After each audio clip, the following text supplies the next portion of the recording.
अब आप नौकरी के लिए अनशन कर लो, धरना प्रदर्शन कर लो, कुछ भी कर लो, ये सरकार को कोई फर्क नहीं पड़ना है।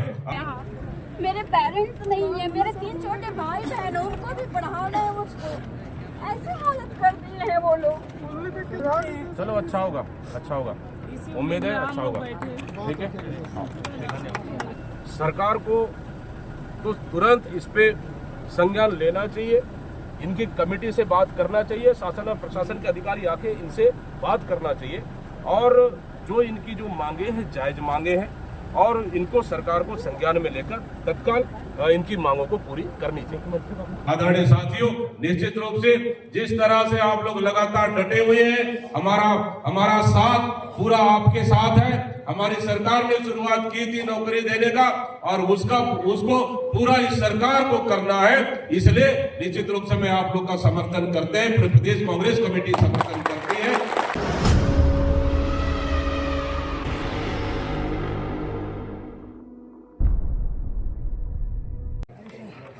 धरना स्थल पर आप लोग के बीच में उपस्थित हुए और इस धरना में हमारे डीएड के साथी और मध्याह्न भोजन बनाने वाले हमारे रसोइया और सीएम तीनों को एक साथ हम लोग समर्थन देने आए हैं हम लोग के बीच में।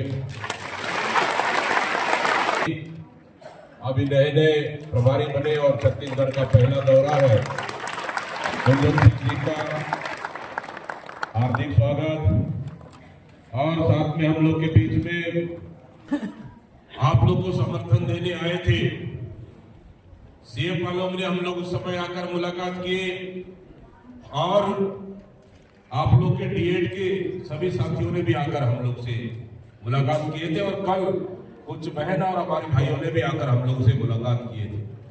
अभी हम लोग का मनरेगा बचाओ, आप ही लोग की तरह हम लोग गरीब पाने के लिए संघर्ष कर रहे हैं, हम लोग मनरेगा को बचाने के लिए संघर्ष कर रहे हैं। तो लगातार बस्तर से लेकर पूरा प्रदेश में मेरा पैदल यात्रा चल रहा है, कंटिन्यू आज 5वां दिन है, जहाँ 40 किलोमीटर से अधिक पैदल चल चुका हूँ और आज भी महासमुंद हम लोग को जाना है। समय मुझे नहीं लगा, अभी तक मुझे कार्यक्रमों में समय तक पहुंचना था, लेकिन कल आप लोग का विशेष आग्रह पे हम लोग आए और आदरणीय साथियों, मैं धन्यवाद और आपकी संघर्ष को सलाम करता हूं मैं हमारे डीएड के साथियों का, जो लगातार तबियत खराब के बाद भी पूरे घर परिवार को छोड़कर अपनी जान को जोखिम में डालकर कई छोटे बच्चों के साथ आप लोगों ने लगातार संघर्ष कर, वो संघर्ष सिर्फ अपनी हक मांगने के लिए आप लोग संघर्ष कर रहे हैं, उस संघर्ष को मैं सलाम करता हूं, नमन करता हूं। जो पिछले 24 तारीख से लेकर लगभग 25 दिन से 1 महीना पूरा होने जा रहा है, लेकिन आपका संघर्ष को कोई देखने वाला सुनने वाला नहीं है। हाँ, जरूर मीडिया के साथी आपके संघर्ष को बीच बीच में मीडिया कवर करते हैं और अभी 21 तारीख को मुख्यमंत्री जी का कैबिनेट का मीटिंग है, तो मुझे लग रहा है कि मीडिया के साथी थोड़ा सा आप लोग का और मदद कर दे, तो मुझे लगता है 21 तारीख को शायद थोड़ा आप लोग का भला हो जाए, तीनों संगठनों का मुझे लगता है बेहतर हो जाएगा। इसलिए मैं सभी मीडिया साथियों से निवेदन करता हूं, रायपुर राजधानी बहुत दूर है, 15 से 20 किलोमीटर दूर है, आउटर एरिया है। आपकी बात को वहां तक कौन पहुंचाएगा? मुझे पता है कि आप लोग की नियुक्तियां हमारी सरकार के समय शुरुआत हुई थी। हम लोग को 15 साल के बाद सरकार चलाने का अवसर मिला, सभी लोगों ने हम लोग को भरपूर साथ दिया, आशीर्वाद दिया और सरकार बना 5 साल, सरकार 1 साल तो हम लोग चुनाव में निकल जाता है, किसी भी सरकार के लिए हो, पंचायत चुनाव, नगरीय निकाय चुनाव, साल भर वहां निकल जाता है। फिर हमारा मेन काम करने का समय था, कोरोना आ गया 2020 में।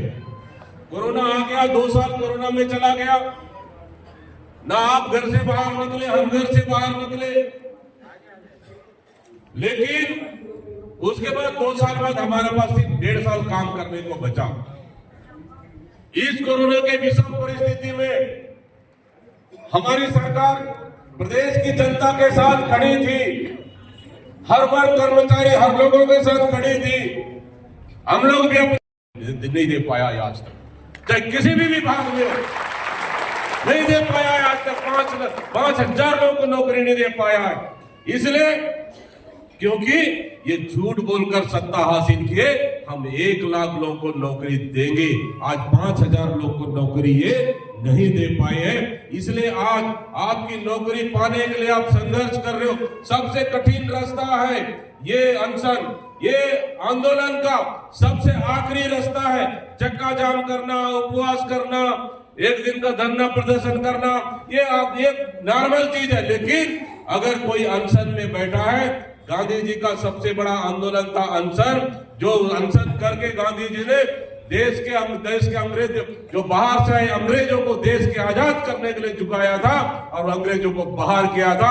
वो सबसे बड़ा हथियार था, अहिंसात्मक रूप से लड़ाई, वो अनशन था। आज उस गांधी जी का अनशन ने आप लोगों ने अपनाया है, ये धरना प्रदर्शन का सबसे बड़ा हथियार है। आदरणीय साथियों, निश्चित रूप से आपकी मांगों को मैं समर्थन करता हूं, पूरे प्रदेश कांग्रेस कमेटी समर्थन करती है, क्योंकि हम नया पोस्ट नहीं मांग रहे।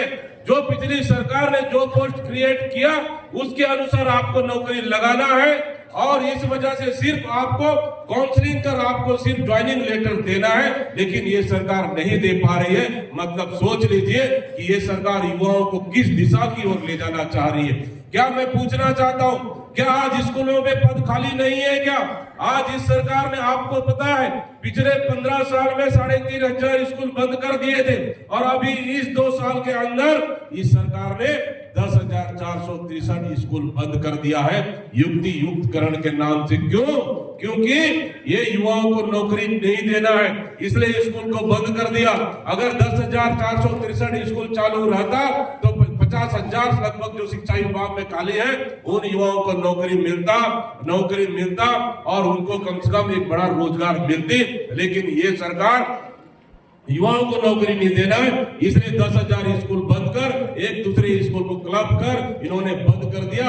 अब आप नौकरी के लिए अनशन कर लो, धरना प्रदर्शन कर लो, कुछ भी कर लो, ये सरकार को कोई फर्क नहीं पड़ना है।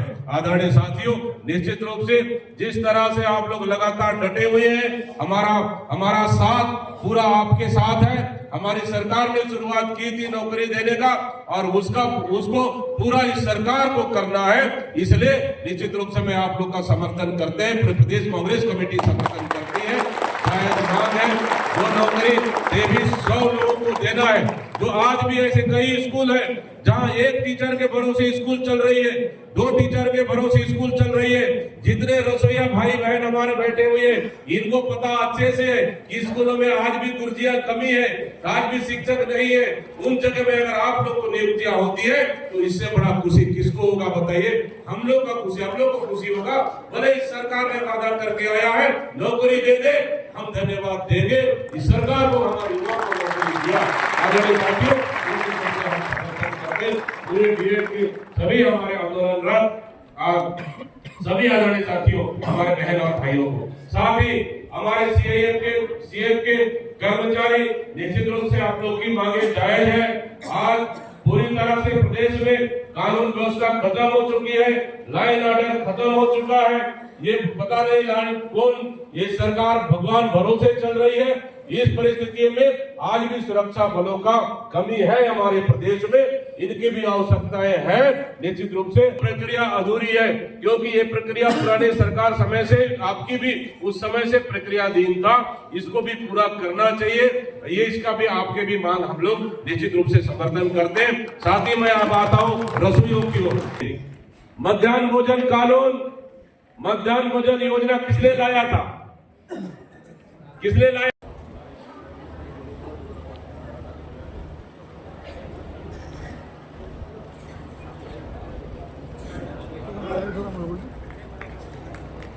जोरदार ताली कराकर स्वागत करेंगे, अभिनंदन करेंगे माननीय बहन जी का।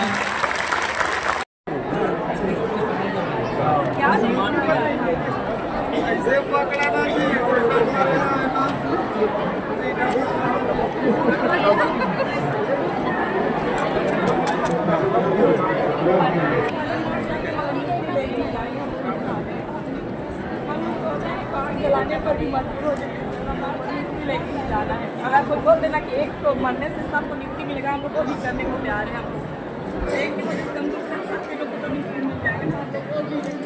क्या मांगे हैं कृपया चल रहा है दे रहा हूँ ना, कम से कम चलो आप लोग वो करता लो, कम से कम ये लोग तो नहीं रहना चाहिए ना।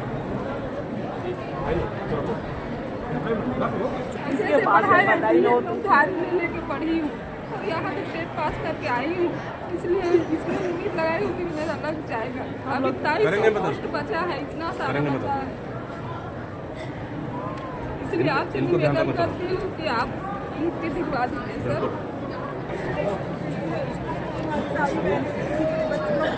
छोड़ के आइए, कई लोग लेके आइए, आपसे बहुत लोग को थोड़ा सा कुछ खिलाना है लोग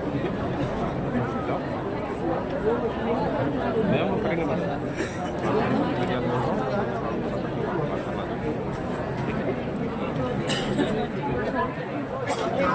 बूटा के धरना स्थल पर पहुंचे हैं और यहाँ पर 3 संगठन, सबसे पहला डीएड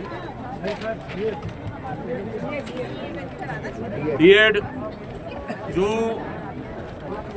उनको सिर्फ नियुक्ति पत्र देना है और स्पष्ट रूप से न्यायालय ने भी कहा है कि उनकी नियुक्ति 2 माह के अंदर किया जाए, लेकिन सरकार जानबूझकर उसको टालते जा रही है और अभी तक नियुक्ति नहीं दे पाई है। उसी तरह से हमारे सीएफ के कुछ साथी भी यहाँ पे, उन्होंने भी अपनी मांगों को लेकर धरना स्थल पर लगातार धरना दे रहे। और दूसरी तरफ तीसरा संगठन, जहाँ मध्याह्न भोजन रसोईया, जो सरकार वादे करके आई थी कि मोदी गारंटी के नाम से हम इनको पूरी तरह से नियमित कर देंगे और कलेक्टर रेट पर इनको हम लोग मानदेय देंगे, लेकिन आज 2 साल पूरा हुआ, 1 रुपये भी सरकार ने नहीं बढ़ाया है। इन सब मांगों को लेकर और सबसे बड़ा तकलीफ की बात यह है कि लगभग 25 दिन पूरे होने जा रहे हैं कि हमारे ये डीएड के साथी आमरण अनशन पर बैठे हुए लगातार हर दिन प्रतिदिन लगभग 10 से 15 लोग जो हॉस्पिटलाइज हो, मतलब अस्पतालों में भर्ती हो रहे हैं और मतलब उसके बावजूद भी न शासन न प्रशासन कोई भी व्यक्ति इनसे बात करने को तैयार नहीं है और उनकी लगातार मतलब विषम परिस्थितियों में वो सरकार के खिलाफ अपनी जायज मांगों को लेकर लड़ाई लड़ रहे हैं। अपनी हक की मांग को लेकर वो धरना प्रदर्शन कर रहे हैं, अनशन कर रहे हैं। लेकिन इस सरकार में क्या कोई ऐसे व्यक्ति, कोई अधिकारी या कोई सरकार के नुमाइंदे नहीं है क्या कि इन लोगों से बात कर सके?